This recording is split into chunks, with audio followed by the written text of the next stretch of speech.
नमस्कार, मैं हूं कीर्ति।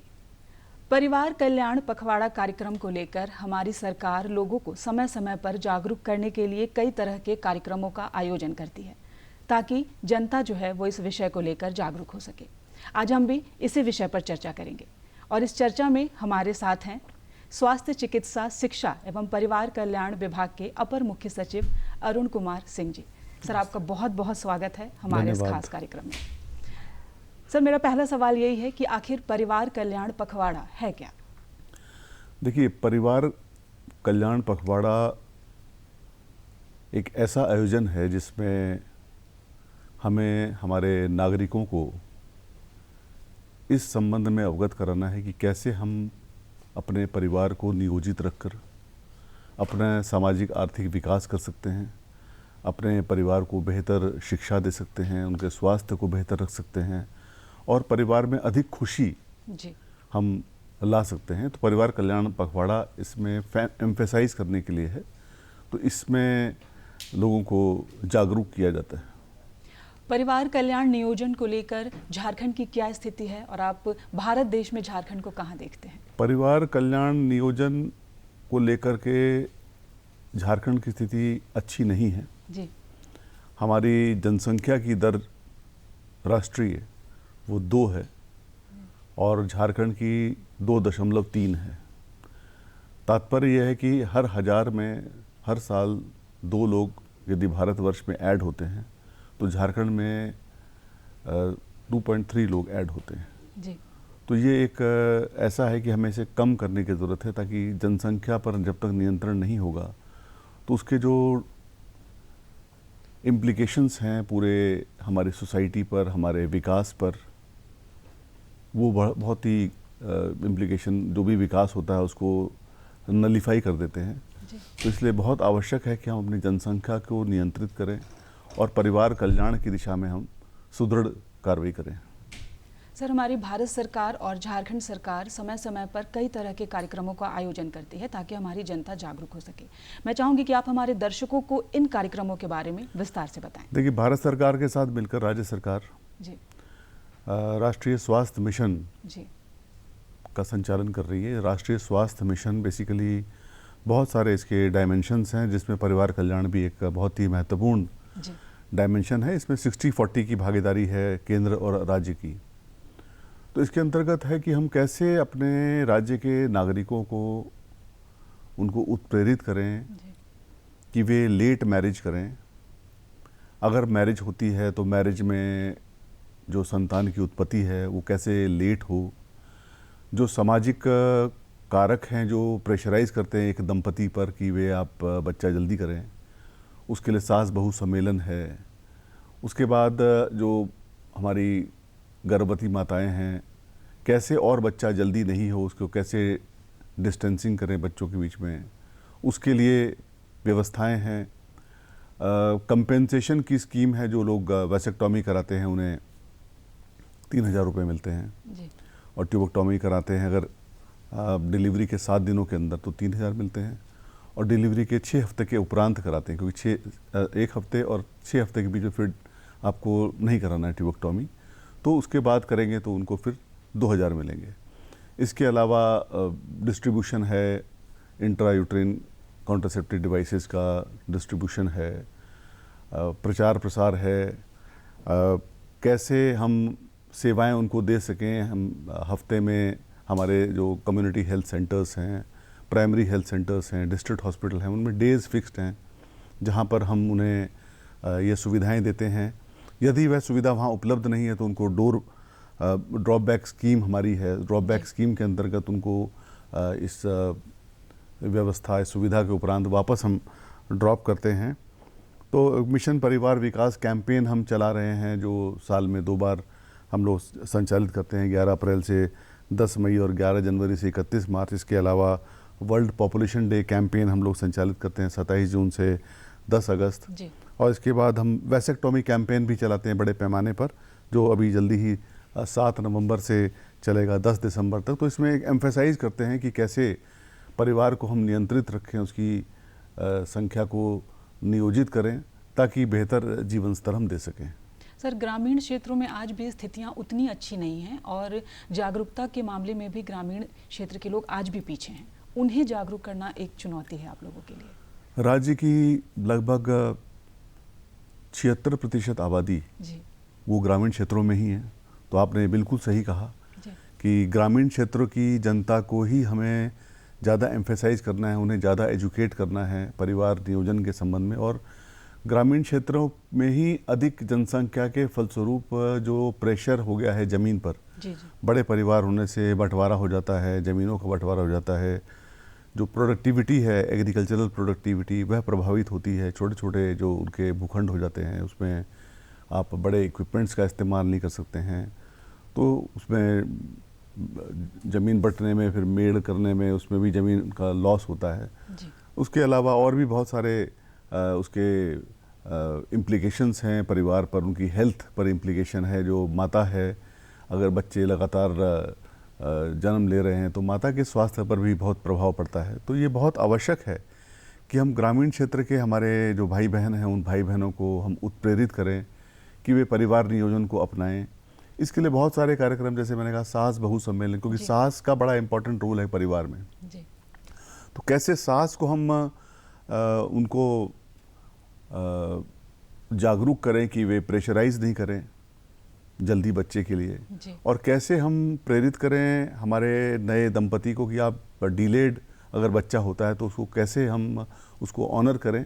तो इस प्रकार के बहुत सारे कार्यक्रम चल रहे हैं। उनको और बेहतर तरीके से कार्यान्वित करने के लिए हमारे राज्य सरकार और केंद्र सरकार के द्वारा कार्रवाई की जा रही है, ताकि ये ग्रामीण क्षेत्रों में जागरूकता आए और कैसे महिलाओं को एक हम उनका समानता का जो अधिकार है वह समानता का अधिकार दें। उनको एक खाली बच्चा उत्पन्न करने के लिए ही हम नहीं माने। तो ये बहुत आवश्यक है कि उनका सामाजिक दर्जा भी बेहतर होगा। यदि छोटा परिवार होता है तो उनकी भी पूछ होती है, उनका शैक्षणिक स्तर भी बेहतर होता है, उनका स्वास्थ्य भी बेहतर होता है, तो ओवरऑल इम्प्लीकेशन इसका बेहतर होता है। तो ग्रामीण क्षेत्र में इसको बड़े पैमाने पर चलाए जाने की आवश्यकता है। ग्रामीण क्षेत्र के हमारे जो भाई बहन हैं उनसे भी हम यही अपेक्षा करते हैं। सर, बहुत सारे लोग इस विषय में बात तक नहीं करना चाहते हैं, खासकर ग्रामीण क्षेत्र की महिलाएं जो हैं, जब उन्हें समझाने की कोशिश की जाती है तो वो समझना भी नहीं चाहती हैं और इस विषय में बहुत ज़्यादा बात नहीं करना चाहती हैं। आप लोग डोर टू डोर कैंपेनिंग भी चलाते हैं, बावजूद इसके लोग आज भी डॉक्टर के पास जाने से कतराते हैं, क्योंकि इसमें सबसे इम्पॉर्टेंट रोल कैंपेनिंग के साथ साथ डॉक्टर्स का भी है, लेकिन लोग डॉक्टर्स के पास जाना तक नहीं चाहते हैं। हमारे हर गाँव में आशा वर्कर्स है जिनको हम सहिया बोलते हैं, सहिया बहन हमारी हैं। उन सहिया बहन को भी हम उत्प्रेरित करते हैं कि वे घर घर जाएं जी। और हमारी गर्भवती माताएं हैं, गर्भवती बहनें हैं, उन बहनों के साथ मिल कर के महीना में कम से कम एक बार बैठें, उनको समझाएं उनके स्वास्थ्य के बारे में, और आवश्यकता पड़ने पर उन्हें अस्पताल ले जाएं। हमारे द्वारा एक योजना चलाई जा रही है, ममता वाहन की योजना। तो ममता वाहन की योजना के अंतर्गत भी हमारी गर्भवती माताओं बहनों को अस्पताल फ्री लेके जाना और फ्री वापस लेकर आना। इसके अलावा हमारी 108 एम्बुलेंस सर्विस भी चल रही है, और 108 एम्बुलेंस सर्विस भी निःशुल्क है, और यह भी इस प्रकार की सेवाएं देती हैं कि जिनको आवश्यकता हो उन्हें अस्पताल पहुंचाने की आवश्यकता करती हैं। छोटे बच्चे हैं, उन बच्चों को इम्यूनाइजेशन हो, उस इम्यूनाइजेशन के लिए भी इस दिशा में कार्रवाई की जा रही। तो ये ओवरऑल बहुत आवश्यक है कि ग्रामीण क्षेत्र की माताओं को प्रेरित किया जाए कि वे खुल कर आके अपनी समस्याएं बताएं, क्योंकि इसके एक और इम्प्लीकेशन आता है कि जो सर्वाइकल कैंसर जी है ना, सर्वाइकल कैंसर है, ब्रेस्ट कैंसर है, हमारी माताओं बहनों में ब्रेस्ट कैंसर, सर्वाइकल कैंसर के बहुत इंसिडेंसेस हैं। तो ये भी आवश्यक है कि माताएं कम से कम बैठ करके, इसलिए सहिया वर्कर महिला को रखा गया कि वह महिला से महिला बात अपनी खुल करके बोल सकेगी। और डॉक्टर्स का भी हमने टेली मेडिसिन का भी हम लोग कंसेप्ट ला रहे हैं, ताकि वो ऑनलाइन भी उनको इस प्रकार की सुविधा दे सकेगी। डॉक्टर से बात करके ऑनलाइन ही, मोबाइल पर ही बात करा करके उनको एडवाइस दी जा सकती है। इसके अलावा सैया बहन के पास दवाइयाँ भी हमने दी हुई हैं, ताकि वे आवश्यकता पड़ने पर दवाई भी उनको दे सके। तो ये थोड़ा ओपननेस लाने की आवश्यकता है, और इसमें हमारे जो ग्रामीण क्षेत्र के जो जनप्रतिनिधि हैं, हमारे मुखिया हैं, वार्ड कमिश्नर हैं, उनका एक बहुत बड़ा रोल है कि वे लोगों को इस संबंध में स्पष्ट करें, उन्हें जागरूक करें कि ये योजनाएं उन्हीं के लिए हैं, उन्हीं के लाभ के लिए हैं, उन्हीं के परिवार के लिए है, तो उनको इसका भरपूर लाभ लेना चाहिए। सर, स्वास्थ्य को लेकर और चिकित्सा को लेकर झारखंड की जो इमेज है, छवि, वो बाकी राज्यों की तुलना में उतनी अच्छी नहीं थी, लेकिन कोरोना काल में झारखंड ने बहुत बेहतरीन काम किया। आप लोगों ने भी बहुत मतलब सभी की मेहनत जो है वो देखने को मिली। उसके बाद अब नज़रिया जो है वो स्वास्थ्य को लेकर लोगों का बदला है।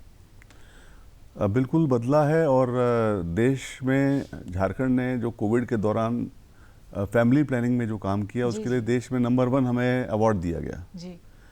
और ये अवार्ड पे ही हम नहीं रुक जाते हैं, हम उससे अधिक बढ़ करके काम करना चाहते हैं। हम हमारी सैया बहनों को टैब देने जा रहे हैं, ताकि टैब के माध्यम से भी वे हमारे हर परिवार तक उस गांव के पहुंच सकेंगी। उसके हर प्रकार की जो उन्हें चिकित्सा सुविधाओं की आवश्यकता है, चाहे वो छोटे बच्चे हों, चाहे वो किशोरियां हों, किशोर हों, चाहे वो वृद्धजन हों, चाहे वो माताएं बहनें हों, सबके लिए योजनाएं हमने बनाई है। और योजनाओं को धरातल पर उनके समक्ष उतारने की हमारे द्वारा तैयारी की गई है। विद्यालयों में भी एक हमारा राष्ट्रीय किशोर स्वास्थ्य कार्यक्रम है।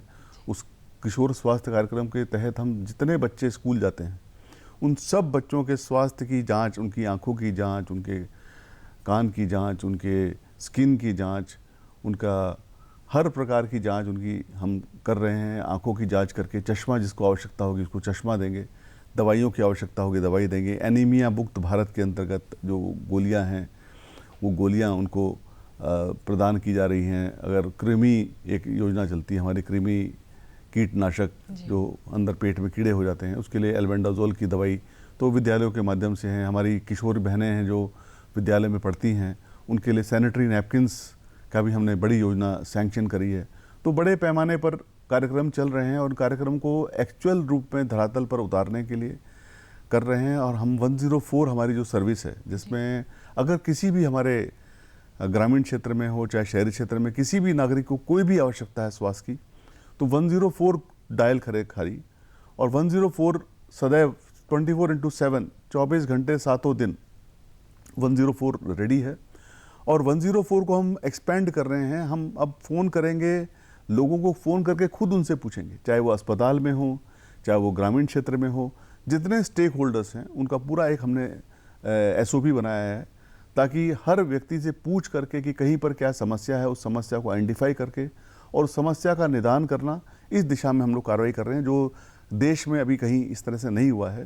तो एक पूरा माहौल हमने पॉजिटिव बनाया है और उस पॉजिटिव माहौल का लाभ निश्चित रूप से हमारे राज्य के नागरिकों को मिलेगा। हमारी इसमें कोरोना में जो काम हुआ वो खाली ताली एक हाथ से नहीं बजती है, ताली दोनों हाथ से बजती है। और दूसरे हाथ में हमारे लोगों का बहुत सहयोग रहा, हमारे नागरिकों का बहुत सहयोग रहा। जो लॉकडाउन अनाउंस किए गए, उन लॉकडाउन का पालन करना, नियमों का पालन करना। इसके अलावा हमारा जो मीडिया है, मीडिया के द्वारा भी बहुत मेहनत की गई, लोगों में पॉजिटिविटी लाई गई, लोगों में कॉन्फिडेंस लाया गया। क्योंकि कोरोना से जो प्रभावित है वह व्यक्ति 50% बैटल जीतता है यदि वह मेंटली स्ट्रांग है।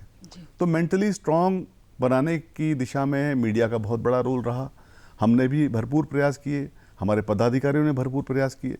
तो सबका मिलजुल करके ये इम्पैक्ट रहा कि एक बहुत हमने प्रयास किया। फिर भी करीब 5000 डेथ हुई हैं पूरे अब तक कोरोना में, शुरू से लेकर के आखिरी तक, विच इज़ सैड। उसके लिए भी बहुत सारी हमने कंपेंसेशन की योजनाएं लाए हैं, उनके लिए कंपेंसेशन है। लेकिन हम चाहेंगे कि इस प्रकार की घटना की पुनरावृत्ति नहीं हो।